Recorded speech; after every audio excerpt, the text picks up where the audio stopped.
खबर शामिल कंदासीं दादू खां। दादू में 14 ॾींहं अॻु प्यार जो परणो कंदड़ औरत खे संदसि ॾेर क़तूल करे छॾियो आहे। पुलिस मूजिब 5 जुलाई ते सीता थाने जे हद में प्यार जो परणो कंदड़ नसीम चांडो जो लाश हथ कयो वियो हो। पुलिस मूजिब मक़तूल नसीम बेगम पहिरें मुड़ुस सुभान चांडो खे छॾे ॿी शादी हसन दीन चांडो सां कई हुई। पुलिस ॿुधायो त मक़तूल औरत जी ॿी शादी करण ते संदसि पहिरें मुड़ुस जे भाउ साथियुनि सां गॾिजी खेसि क़तूल करे लाश रोड ते उछलायो हो। पुलिस मूजिब वाक़िए केस मक़तूल औरत जी माउ जी फरियाद ते सीता रोड थाने ते दाख़िल कयो वियो हो। पुलिस ॿुधायो त मक़तूल मुख़्तलिफ़ हंधनि ते छापा हणी केस में नामज़द जवाबदार मंज़ूर चांडो खे गिरफ़्तार कयो वियो आहे।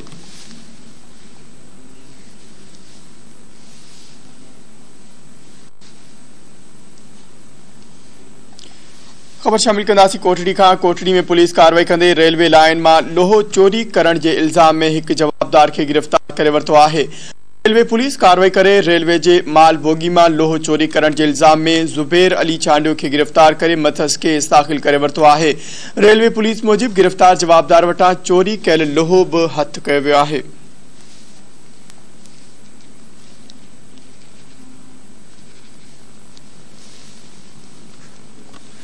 दौलतपुर ऐं भरपासे वारनि इलाइक़नि में वधंदड़ बदअमनी ख़िलाफ़ शहरी एक्शन कमेटी जे सॾ ते अमन रैली कढी वई। प्रेस क्लब ताईं अमन रैली में शहरीन वॾे अंग में शिरकत कई। नेशनल प्रेस क्लब आॾो पीटीए अॻवान गुल मोहम्मद सुमरो, रोशन सुमरो, न्याज़ उनड़, सज्जाद अली ॾाहिरी, अख्तर भुट्टो, सबा जुणेजो ऐं ॿियनि जी अॻवानी में रैली निकिती। उन मौक़े ते ख़िताब कंदे अॻवाननि चयो त वधंदड़ बदअमनी इलाइक़े वासियुनि जो जीअण जंजाल करे छॾियो आहे। हुननि चयो त उहो रोज़ केतिरनि ई चोरनि ऐं फुरनि जूं वारदातूं पर इंतजामिया को भी तहरुक नाए वरतो। हुननि आला इख्तियारियुनि खां घुर कई त इलाइक़े में बदअमनी मामले जो नोटिस वठी अमन बहाल करायो वञे।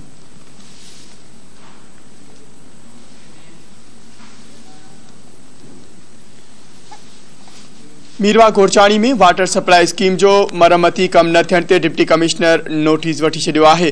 वाटर सप्लाई लाइन गुज़िरियल 15 ॾींहनि खां टुटण सबबि शहर जी अधु आबादी पीअण जे पाणी लाइ परेशान आहे। धरती टीवी ते ख़बर नशर थियण बैदि डिप्टी कमिश्नर मीरपुर ख़ास पारां नोटिस वरितो वियो। डिप्टी कमिश्नर मीरपुर ख़ास पारां वाटर सप्लाई स्कीम जो फौरी तौर ते कम शुरू कराइण जो हुकुम जारी कयो। डिप्टी कमिश्नर जो हुकुम बैदि इंतजामिया पारां लाइन जो कम शुरू करे छॾियो।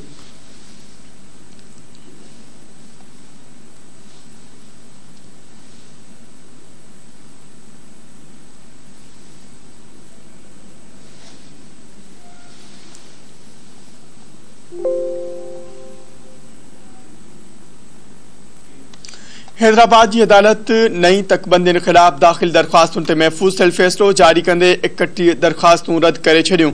Sindh high court circuit bench में हैदराबाद जाम शोरो बदीन ऐं टंडो मोहम्मद खान ज़िलनि सां लाॻापियल शहरियुनि वकीलनि मार्फत धारदार दरख़्वास्तूं दाख़िल करायूं। दरख़्वास्त में ॼाणायो वियो त चूंड कमीशन पुराणियुनि यूसीस जूं देहूं ऐं ॻोठ टोड़े नयनि यूनियन काउंसिलनि में शामिल करे छॾियो आहे। वकील ॼाणायो त नयनि तकबंदियुनि दौरान इलाइक़े वासियुनि जा एतिराज़ न ॿुधा विया, जॾहिं त चूंड कमीशन के आइन तहत शहरियुनि जा तहफ़ुज़ात ख़त्म करण घुर्जनि हा। चूंड कमीशन मूजिब तकबंदियुनि वारो मरहलो आइन ऐं कानून के नज़र में रखंदे मुकम्मल कयो वियो।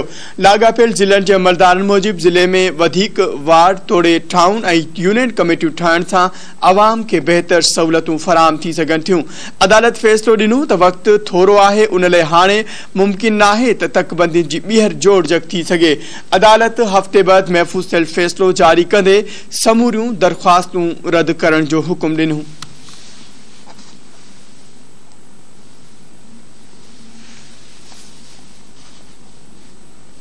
शहदादकोट में डिप्टी कमिश्नर कंबर शहदादकोट की अगवानी में मुहर्रमुल हराम के इंतजामन के हवाले से आला सतही इजलास कोठायो वियो।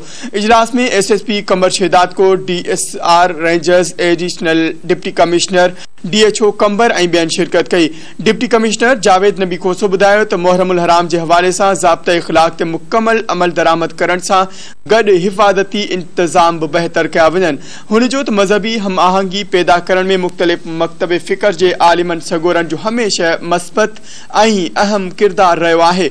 हुननि असिस्टेंट कमिश्नर के हिदायत कई त पंहिंजनि तालुकनि में मुहर्रमुल हराम के हवाले से कंट्रोल रूम कायम कया वञनि। डिप्टी कमिश्नर चयो त तालुकनि के समूरनि स्टेक होल्डर होल्डरनि सां पंहिंजनि तालुकनि में इजलास को ठाहे पेश ईंदड़ मसइलनि बाबति ॻाल्हाए रिपोर्ट पेश कई वञे। हुन चयो त कंहिं बि अणवणंदड़ वाक़िए बाबति फौरी तौर ज़िले इंतज़ामिया, रेंजर्स या पुलिस खे इतला ॾिनो वञे। हुन चयो त ज़िले अंदरि अमन अमान खे बरक़रार रखण लाइ ज़िले जे सभिनी स्टेक होल्डरनि खे पंहिंजो पंहिंजो किरदारु अदा करणो पवंदो। डिप्टी कमिश्नर चयो त 10 मुहर्रम हराम जे हवाले सां डॉक्टरनि ऐं पैरामेडिकल एम्बुलेंस एमरजेंसी जी सूरत हाल में मुंहुं ॾियण लाइ तयार रहनि।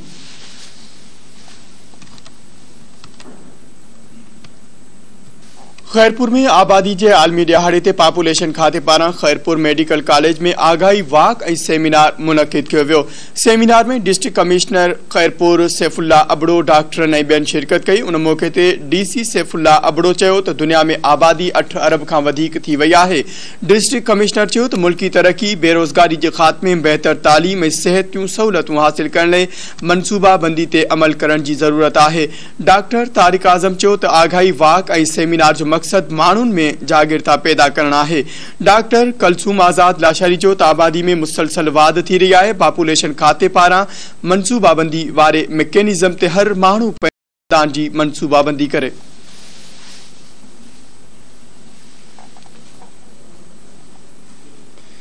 जोही में मौसमियात खाते पारा सिंध में एक दफ़ो ॿीहर सावणे जे बरसातनि जी अगकथी करण बैदि आबपाशी खातो हरकत में अची वियो। FP बंद जोही समेत सब डिवीज़न के SDO कुर्बान अली खोसो पारा ज़िले इंतजामिया के हुक्मनि ते FP बंद जोही ते 0 पॉइंट खां वठी RD 88 ताईं बंद ते निगरानी लाइ कैंपूं कायम करे आबपाशी अमले के मुकर्रर करे छड़ियो।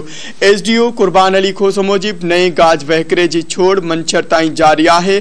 SDO जो चवणु है त गुज़िरियल हफ़्ते में पवंदड़ बरसातुनि सबब FP बंद जोही ते कैंप समेत वडे तादाद में मशीनरी मौजूद है। संदस चवणु है त आबपाशी अमलो रात ॾींहं बंदन की निगरानी करे रहियो आहे। FP बंद के नई गाज जो पानी का महरूम को भी खतरो ना है।